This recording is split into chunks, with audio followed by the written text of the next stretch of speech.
Salut à tous, c'est Statman et bienvenue dans cette nouvelle vidéo de review, de petit test de la Xiaomi enceinte. Alors j'ai plus le nom complet, c'est la Mi Compact Bluetooth Speaker 2. Cette enceinte fait partie d'un ensemble de produits que j'ai acheté au Xiaomi Store des Champs-Élysées quand j'y ai été en septembre 2019. Non, je ne suis absolument pas en retard, c'est juste vous qui êtes très en avance, vous inquiétez pas. Cet achat n'était pas du tout prévu, j'avais déjà fait tout mon petit panier, mon petit tour dans le magasin et j'avais été chercher les produits que je voulais prendre. Notamment, j'avais pris, il me semble, le Mi Band 3.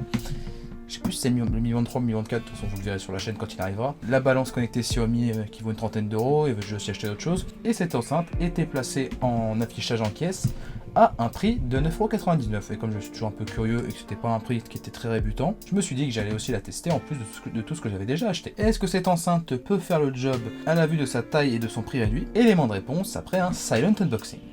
Du moins avec un peu de musique, si j'arrive à retrouver les images.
Connected.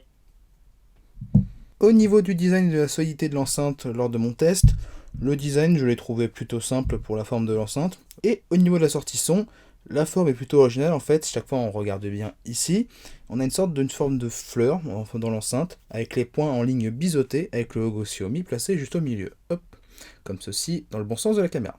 À l'avant, nous avons la LED qui clignote un peu tout le temps pour nous indiquer que l'enceinte est en fonctionnement. À l'arrière, nous avons le port micro USB qui sert à la charge de l'enceinte et un petit emplacement ici pour pouvoir y glisser une dragonne. En dessous de l'enceinte, nous avons un bouton qui permet de pouvoir allumer et appairer l'appareil, l'éteindre et aussi s'en servir avec des commandes simplifiées pour le play pause. D'ailleurs, le dessous de l'enceinte, comme vous pouvez le voir, est en texture antidérapante, ce qui est un petit détail appréciable pour une enceinte aussi peu chère. Par exemple, si je la pose sur la table, comme vous voyez, elle ne se dépasse pas facilement. Alors, par contre, chaque fois que je mets les mêmes coups de l'autre côté qui est complètement lisse, comme vous voyez, ça glisse de manière beaucoup plus fluide. Donc une fois qu'elle passe sur la table, elle est assez compliquée à bouger, ce qui est appréciable. Le reste de l'enceinte, comme vous pouvez le voir, est en plastique mat et il ne s'est pas dégradé plus que ça après plus de 6 mois d'utilisation. Donc c'est un plastique de bonne qualité. D'ailleurs, en parlant de marque qu'elle aurait pu avoir, elle a fait quelques chutes bien involontaires, comme très souvent avec moi malheureusement, et aucune marque n'est restée visible, donc c'est un très bon point en termes de solidité. Bref, je n'ai pas grand chose à reprocher là-dessus, et bien évidemment avec un tel form factor, elle se glisse absolument partout, de la poche au sac à dos, sans prendre de place. J'aurais vraiment aimé, en plus de la prise micro USB à l'arrière, avoir à côté une prise jack, ce qui aurait permis de pouvoir l'utiliser avec un appareil en filaire, pour ne pas être complètement dépendant du signal Bluetooth, surtout si l'appareil d'en face n'en a pas. N'ayant pas eu de souci avec quoi que ce soit en termes de qualité de signal ou en constance de signal, ce manque ne s'est pas fait ressentir, mais ça l'a rendu quasiment parfaite. Le son qui sort de l'enceinte 2 watts n'est pas révolutionnaire, mais ayant utilisé par le passé des enceintes de même taille, à des prix plus ou moins similaires, voire des fois un peu plus chers, le son de cette enceinte est plus que convenable, et largement au-dessus de ses congénères au même prix, et souvent de marque no-name. On arrive à distinguer un peu de basse, les aigus restent dominants comme sur la majorité des enceintes de ce form factor, et la puissance est largement suffisante pour être entendue dans une pièce ou pour être placée au milieu de vos amis en extérieur. C'est clair que vous n'animerez pas votre prochaine fête avec, c'est évident et ce n'est clairement pas fait pour ça. J'ai pu remarquer parfois un peu de saturation qui s'est fait entendre à plein volume, ou alors dans votre sens une plage dynamique de son qui était plus limitée, notamment quand je l'utilisais à pleine puissance avec certains morceaux bien spécifiques, mais c'était vraiment assez rare, et ce qui se passait souvent c'est que ça étouffait un peu les basses. Bref, comme je vous l'ai dit, le son n'est pas exceptionnel dans l'absolu, mais pour une enceinte de cette taille, elle est meilleure que ses consoeurs no-name, et sa qualité de son est tout à fait suffisante pour une enceinte à emmener un peu partout.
niveau de l'autonomie, c'était le point sur lequel je m'attendais à être le plus déçu, mais j'ai été au contraire totalement surpris au-delà de toute mesure. Si on reprend la boîte que j'avais donc déballée il y a un long moment, elle nous indique, une fois qu'on a fait le focus, une autonomie de 6 heures en morceau rapide à 70% du volume, en nous précisant bien évidemment que ça peut varier selon les conditions d'écoute. Je m'attendais plus sérieusement à avoir une autonomie plutôt vers les 5 heures, avec mon utilisation qui varie souvent entre 50 et 100% de volume. J'en ai obtenu entre 12 et 14 heures d'autonomie.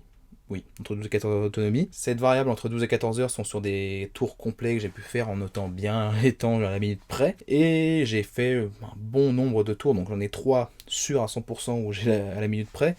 Mais j'ai fait des dizaines de tours avec cette enceinte et honnêtement, j'ai toujours eu des très longues autonomies et je la rechargeais pas souvent. J'ai été extrêmement impressionné en l'utilisant de manière quasi quotidienne maintenant, en l'ayant intégré à mon workflow habituel.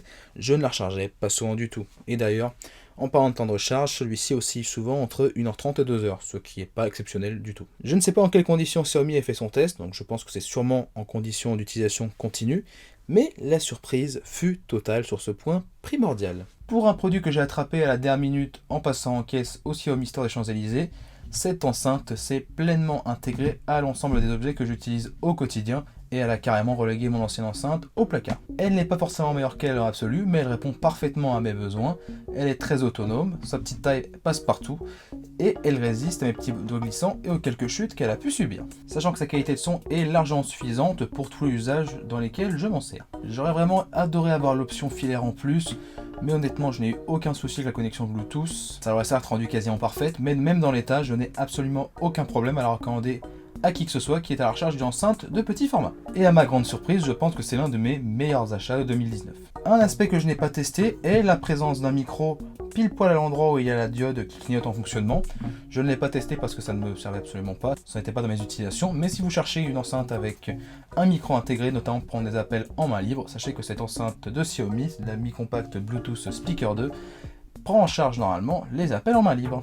Donc voilà, c'est tout pour cette petite vidéo concernant cette enceinte, j'espère qu'elle vous aura plu. Si c'est le cas, n'hésitez pas à lâcher un like. Et sur ce, je vous dis à très bientôt pour une prochaine vidéo sur un produit Xiaomi acheté au Xiaomi Store des Champs-Élysées. Allez, salut!